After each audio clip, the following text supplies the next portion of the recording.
আর এই যে আমাদের প্রতিনিধি সমীর বলছিলেন আনোয়ারের কথা, এই আনোয়ারকেও গ্রেফতার করা হয়েছে। আনোয়ারও ওই দিন বোমাবাজিতে অভিযুক্ত। এর আগেও দাদাগিরি কি বলছে দেখুন। এখন 70 বছর বাড়ি আসতে পারবে, আমি বলছিলাম পুলিশ ডেড়িতে মানা করতে 10টা 5 গাড়ি পুলিশ ডেড়িতে।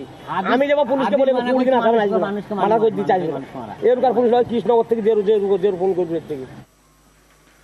এত বড় দাবি, এত বড় কথা, তারপরেও আনোয়ার ছাড়া ছিল।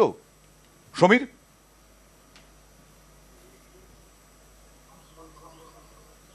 একদমই তাই। এতটা প্রভাব না থাকলে সে প্রকাশ্যে কিভাবে বলতে পারে যে 5 গাড়ি পুলিশ দাঁড়িয়ে থাকা সত্ত্বেও যে তাদের সামনে মার্ডার করতে পারে? এমনকি কৃষ্ণনগরে যারা পুলিশ আধিকারিক তাদেরকেও দাঁড় করে রাখতে পারে। এবং এই যে ভিডিওটা আমাদের হাতে এসেছে, স্থানীয়রা দাবি করছেন এই ভিডিওটা কয়েক মাস আগের। এবং এলাকায় প্রভাব বিস্তার করতে বা বিরোধীদের দমিয়ে রাখতে কিন্তু প্রকাশ্যে এই হুমকি দিচ্ছেন এই আনোয়ার শেখ। এবং তার প্রভাবে এই মোলান্দি গ্রামে কিন্তু বাঘে হরিণে এক ঘাটে জল খেত। এই 4টি বুথ মোলান্দি গ্রামের, সেখানে কিন্তু বিরোধীদের টুস শব্দ করার জায়গা ছিল না এই আনোয়ার শেখের প্রভাবে কিন্তু। এবং বারংবার কিন্তু তার বিরুদ্ধে অভিযোগ উঠেছে, এর আগেও কিন্তু বোমাবাজির অভিযোগ উঠেছে তার বিরুদ্ধে।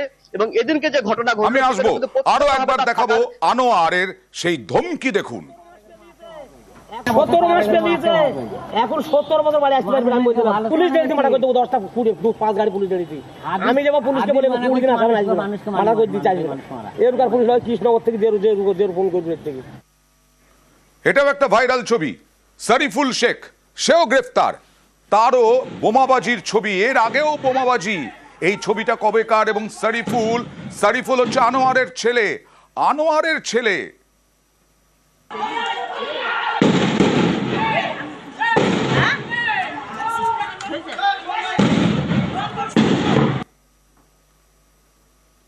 সব কিছুতেই পাকা হাত একেবারে আনোয়ারের ছেলে, গোটা পরিবার বলা যায়। সমীর,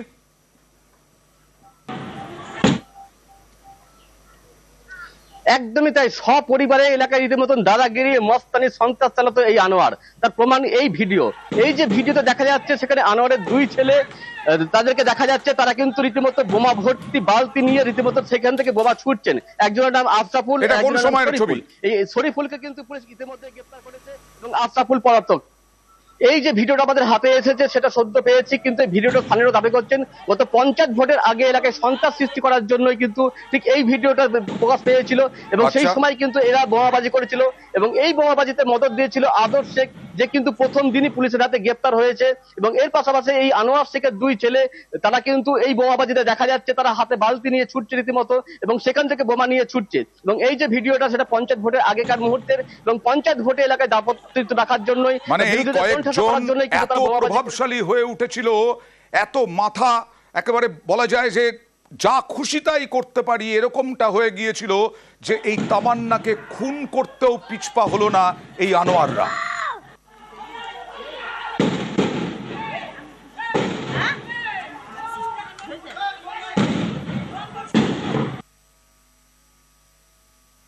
Coming